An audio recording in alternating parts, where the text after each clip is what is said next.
I always keep my ears open for inspirational stories. Stories can make ideas stick. I was scrolling through my Twitter feed other day and I came across this lovely story. It goes like this. The protagonist came across a significant security issue in a system. Most stories would end at this point, but this story continues. The protagonist could have abused the system. The protagonist could have taken the business down. The protagonist could have resold the goods and made handsome money. However, that's not how our story went. Instead, the protagonist talked to the system owners and they met.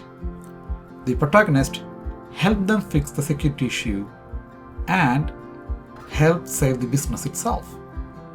After that, the protagonist walked from the scene. The protagonist was empty handed, but he contributed his share to make the world a better place.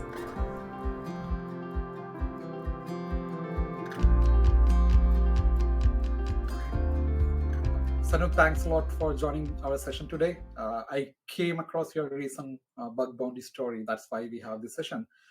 Unlike many other stories, this one had a twist. Instead of just informing the owner about the security issue, you work with them to mitigate the vulnerability and later remediating it. But we want to hear from you. Like, what's the story and how it panned out? Okay, thanks, Abhi. Thanks for having me. It's good to be here. Yeah, the background story of that is well, during the pandemic, I think we are registering on pretty much all any online courses on the web.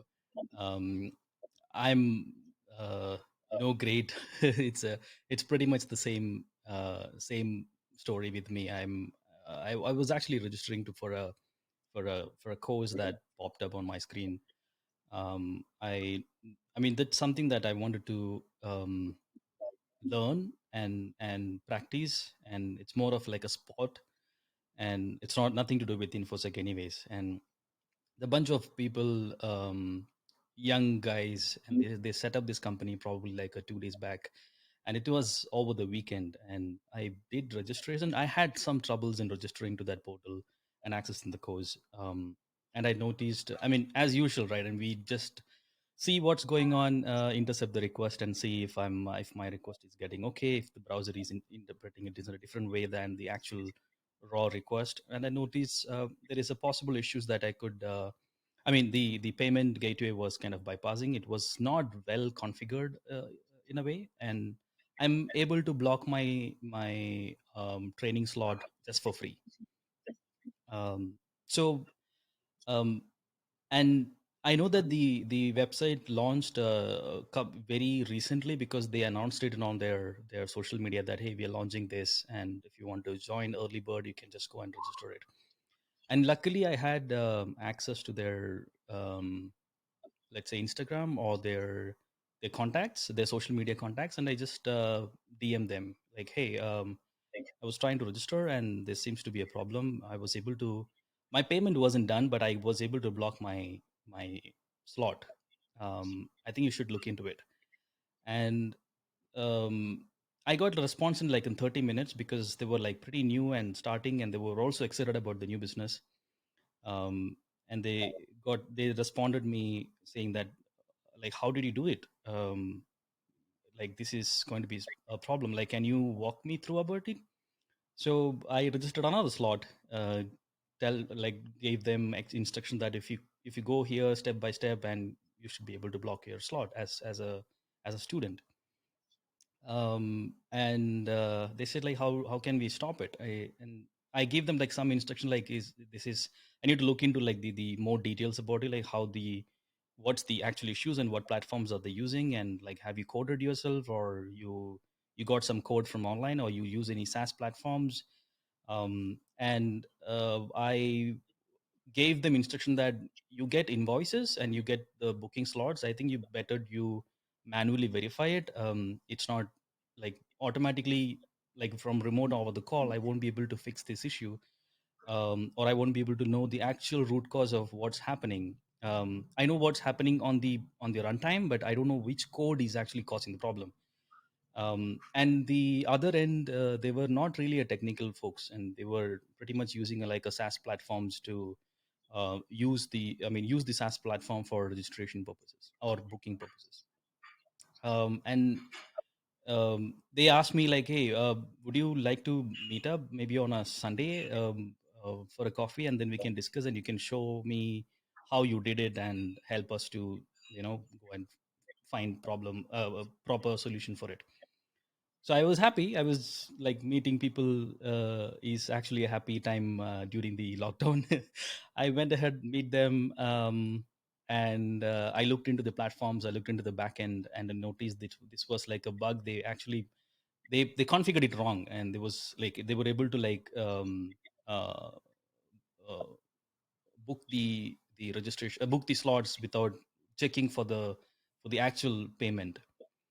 And was super simple thing, like anybody could do it. Wouldn't require like a very super hacking skills to do that, but just came to my mind and like just shared with them. I helped them to like configure it properly, so they fixed it. I was pretty much the first student to register, and there were like two more students were having the same problem in registration, and they said they were registering it through the back end because they were kind of figuring out the full booking system. And they were happy, and they said like, what else we can do? And then I said like, hey, this is what I do for living, and just for my passion also, just as a fun hobby also, I this is what I do.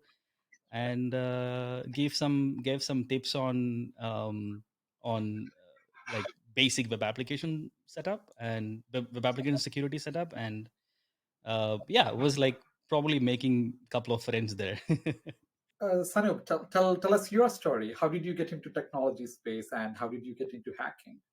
Yeah, I mean, again, my story starts pretty much same like any other late '90s kids. How they get into infosec wasn't total accident. Never thought infosec can be a career option. The initially I didn't want to get into technologies or regular IT job. My idea was to get into uh, Indian defense.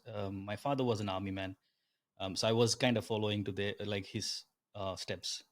Well, he wasn't happy about it. He wasn't allowing me, or rather, like he wasn't very sure whether I can pull off that. Um, and like any other fathers, like he was very protective about his son. Don't want to go into the same hardship what he was doing in the Indian army. Well, I was very excited about it. I was preparing for Indian National Defense Academy called NDA.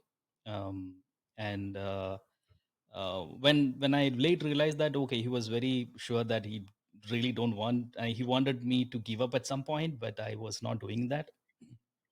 And the second choice that I had was computers. I liked computers because the first introduction to my computer as a kid, when my schools decided to have a guest lecture on computers, teaching the students of like sixth or seventh standards on MS DOS.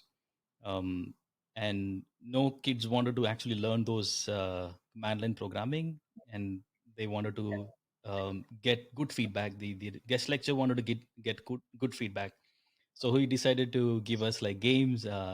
Those days it was like a Prince of Persia 2 and Road Rash and those games. So I thought computers are like a giant box of giant expensive box to play games. um, and I wasn't very interested about like that as well. I mean, I was just playing games for 1 hour and then go back to normal routine as a kid. But when as the curriculum progressed, then when I was in 11th and 12th, I was introduced to like programming, and I actually got to know about this is something interesting because I can actually like design some logic, and then I can code it, and the computers can do it as accurate as possible. um, and that excites me. I started pursuing computers, like programming a lot. um, and I wanted to become like a software developer in the beginning. Well, the um, infosec, or rather hacking, was it just came to my web searches some middle of the night. and I get excited about like how what you can do. Things like those days the typical Windows registry editors, simple hacks like you can tweak things, or you can change some files and like rewrite some copyright protected CDs into like another CDs. Those are things that I actually kind of started with, and I got to know about that there is an actual industry possible. You can make a living out of it, and that excites me because this is something that I do it for fun. And if I somebody can pay me for this, and that's the best thing I can do for the whole rest of my life. That's how I get into InfoSec. So it was very unconventional for maybe today's kids, but very conventional for those old bodies like me. You started from there, and now you have interesting projects in InfoSec space. I know about few of them. There is an IDE called Halcyon IDE for Nmap NSE scripts, Yeah, I think. Then there is a podcast series for named InfoSec Bus, where you are talking to information security professionals. right. So both are great projects, and I know you are working on some other projects as well. Like there is a daily InfoSec daily that you are publishing. So could you please talk about them? Like why did you start them? How you started them, and how's it going so far? The Halcyon ID project was the first full-on research that I've done, and the origin of that, when I first got into InfoSec, I wasn't very sure about like what web application security was or what network security was. Well, to be honest, when my first full-on computer security job, I was interviewed by the boss, and I was not at all good, and like I was a rejected candidate. But he gave me a chance for like it will see for a 1 month, and see if he can actually improvise it. I was not sure about like what Nmap was. I mean, I know the basic Nmap commands, but I didn't know what these commands meant. Um, and I started, and the advice that he gave me was, go back to a system, run those commands, open Wireshark in the background, and actually look into the Wireshark. And you need to tell the stories of the scan by looking at the packets, and that's how you learn network security. And that was the best advice I could get in the beginning. You see things in the core raw format, and that's the best way to learn. And that helped me a lot. I started learning in Map, and I used to write scripts, basic scripts, and um, there was, I mean, I dedicate the credit for Halcyon ID to a guy called Wasim Halani. He was one of my colleague, and this happened when I used to give trainings, and um, probably from like 9 to 5 or 6, I will be giving trainings. Trainings are exhausting thing to do because you're physically exhausted, you're mentally also exhausted because you're talking for like pretty much like 6 7 hours, and by the end of the training, I used to sit back my desk and I used to just search. I used to search, and read about like articles and read about maybe publications on maybe exploitdb or things like that. And this guy Wasim used to come behind my chair and then look into my screen and it's like, but this research is already done. What you are doing extra? And that's a question that he throw at me, and that pisses me off in the beginning because like, dude, I mean, I'm like tired after 8 hours of heavy training, and now you're asking like what you did for the whole day.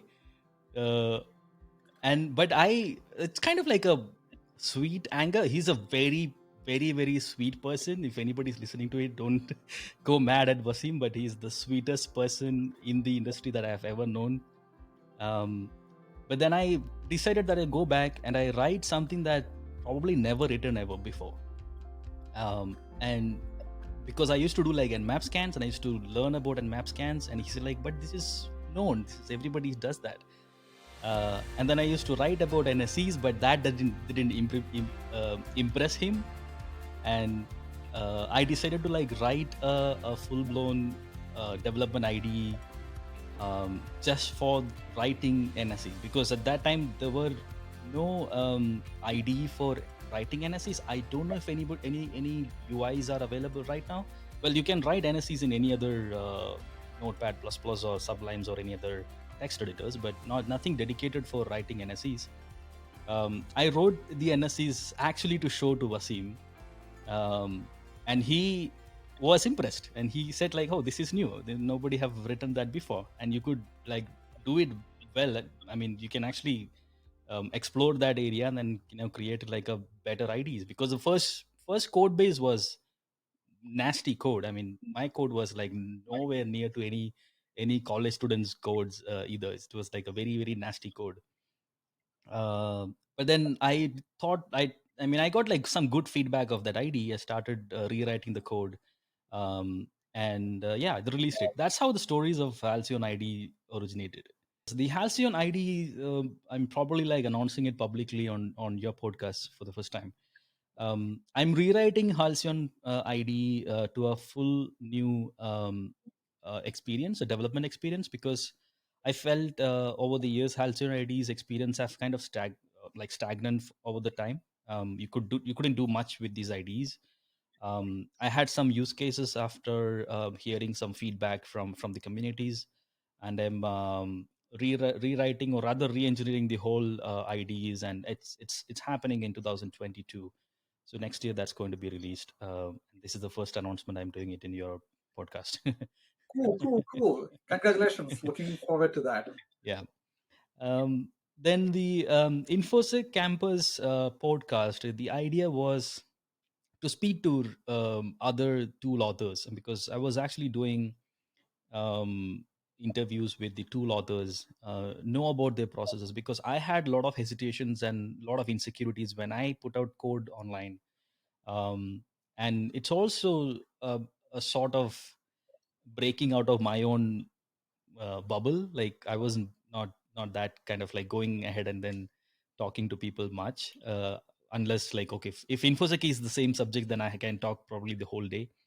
So I thought I'll speak to like some of the tool authors and know about their experience, and I felt that if we put out these informations out there, I think probably a lot more people will solve their own insecurities, and they can relate similar things, similar feelings like mine. And that's how InfoSec Campus podcast is going on. I'm doing podcast every month. I think it's like once a month releases happen, and it's also a good routine for me, because every month I'm learning about new tools, and there are plenty of them. Info security tools are like so many of them. So it's a good learning process for me. So it's you could consider that podcast is a more of a selfish uh, project for me. I'm learning myself. But we are also learning on the process as well. I met like I came to know about many of the information security leaders and from your podcast. So That's it's good. really helpful. And what I have seen about your podcast is that it is just not as a podcast and you just letting it go. If you go to the InfoSec Campus website, you can see, hey, what this person did Yeah. and know about them. So there is lots of groundwork before the podcast and after the podcast for you. I think Yeah. that is a rare phenomenon in in the general podcast industry. You interview people and just let go, but that's not how it is in your project. Oh, thanks, Yeah, thanks, talking man. about Yeah. project. Yeah. Yeah, other projects. We want to know about them as well. The I other know about projects. an InfoSec daily. Yeah. Yeah, that's pretty much like a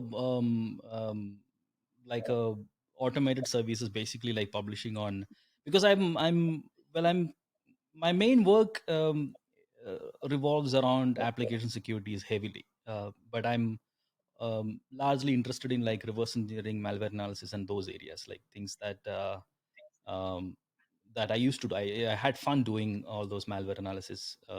So after getting too much into applications, and I still have itch of doing reverse engineering on binaries, and um, understanding new malware packages, and analyzing them for myself. So that's basically like a recall for myself, like, hey, there is new malwares or new campaigning out there.